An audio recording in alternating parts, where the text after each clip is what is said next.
Hello বিবাবিরা, welcome to another brand new video. তো আমি এই মুহূর্তে খুবই দ্বিধায় আছি, কেননা সামনে কিন্তু ঈদ আসতেছে।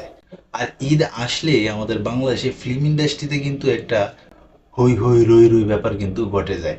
সেটা কেমন? সেটা হচ্ছে সারা বছর কোনো সিনেমা মুক্তি দেয় না, ঈদ আসলেই যত সিনেমা আছে সবকটা সিনেমা একসাথে মুক্তি দেয়। যার ফলে এই সিনেমাগুলো কিন্তু ব্যবসায়িকভাবে খুবই ব্যর্থ হয়।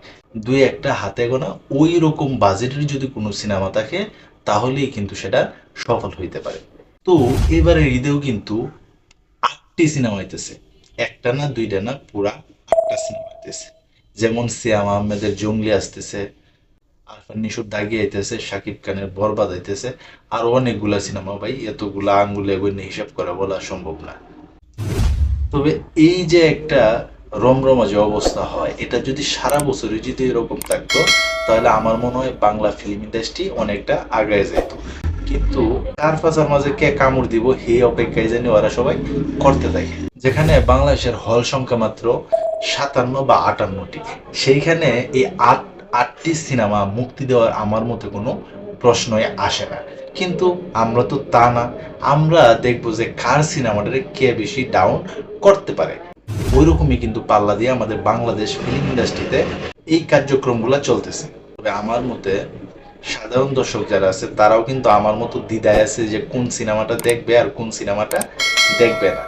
সত্যি তো, এক ঈদেই যদি 8টি সিনেমা যদি মুক্তি পায়, তাহলে আমার মতো অনেকেই কিন্তু দ্বিধায় পড়ে যায় যে কে কোন সিনেমাটা দেখবে আর কে কোন সিনেমাটা দেখবে না।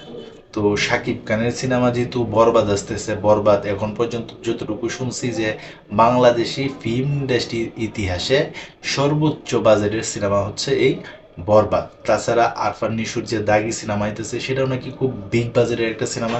তাছাড়া বুবলির একটা সিনেমা আসতেছে, আদর রাজাদের একটা সিনেমা আসতেছে, সিয়াম আহমেদের জঙ্গলি আসতেছে।